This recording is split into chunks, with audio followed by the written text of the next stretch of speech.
มาถึงแล้วเป็นวัดน่าจะเป็นวัดอันนี้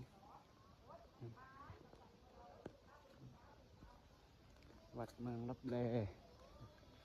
วัดบ้านลับแล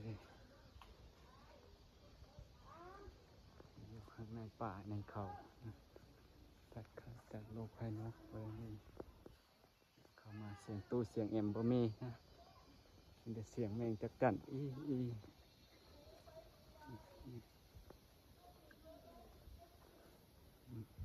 เป็นศาลาที่ออกเป็นญาติโยมเข้ามาปลุกมาแล้วด้วย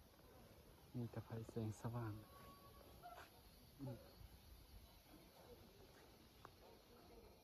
าเสียงตู้เสียงเอ็มมีมิดอ้อยซอย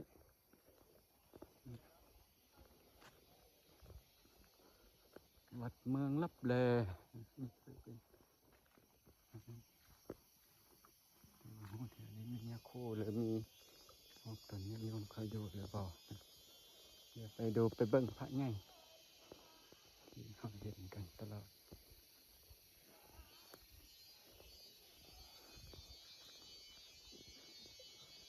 ลานธรรม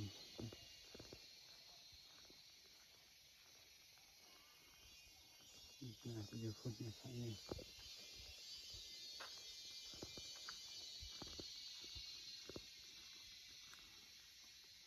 มีรถไถรถนั้นได้จะเอาขึ้นมาไว้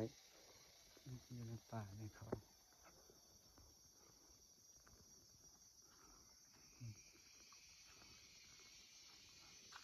นี่น่าจะเป็นวัดที่เก่าแก่ที่สุดมีลานเจดีย์มีที่เป็นของโบราณที่เป็นรอยลักษณ์อาคารไว้นะเศษหินก้อนหินเผาแต่ก่อนนะน่าจะเป็นเคยมีพระพุทธศาสนาที่มาอยู่ในหลายพันปีเป็นซากพักพังนะที่ก่อนก็เคยได้เห็นแต่ครูบาอาจารย์เพิ่นถ่ายลงในเฟซบุ๊กในทิกต็อกอย่างต่างๆในตอนนี้ค่ะ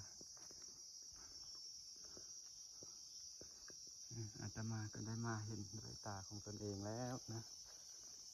มันจะเป็นร่องรอยของมันน่าจะเป็นของพระเจ้าจักรพรรดิหรือพระราชาอย่างต่างๆที่มาลี้พื้นลี้ภัยแต่ก่อนนะมันลี้ภัยมาก่อน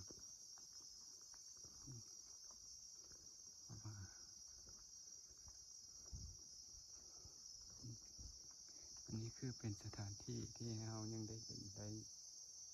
มันเป็นรอยลักษณ์อักษรเป็นของเก่าแก่ที่สุดนะแต่หมู่บ้านบอกว่าสิไปก็ห่างจากนี้ไปน่าจะไกลเยอะเลยพระอันนี้พุทธหูน่าจะประมาณหาก็สร้างขึ้น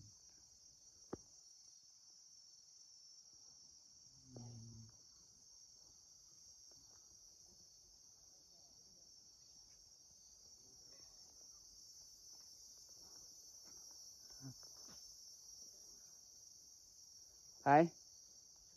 อาจารย์วะน้ำหลัง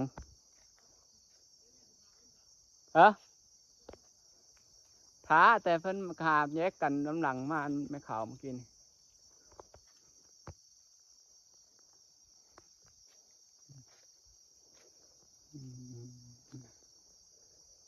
นี่แหละทุกอย่างบ่เที่ยงนะเป็นทุกเป็นอนัตตา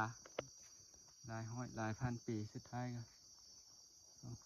ต้นไม้ห่มบัดเป็นของก่อของอิฐของนี้เป็นหลายอย่างนะอันนี้ก็คือแสดงให้เราเห็นว่าทุกสิ่งทุกอย่างบ่เที่ยงแท้แน่นอนเป็นทุกขังเป็นอนิจจังเป็นอนัตตามันเคยมีแล้วมันก็หายไปตั้งอยู่หายไปสาธุที่เข้ามาชมเด้อเอาตนญาติโยม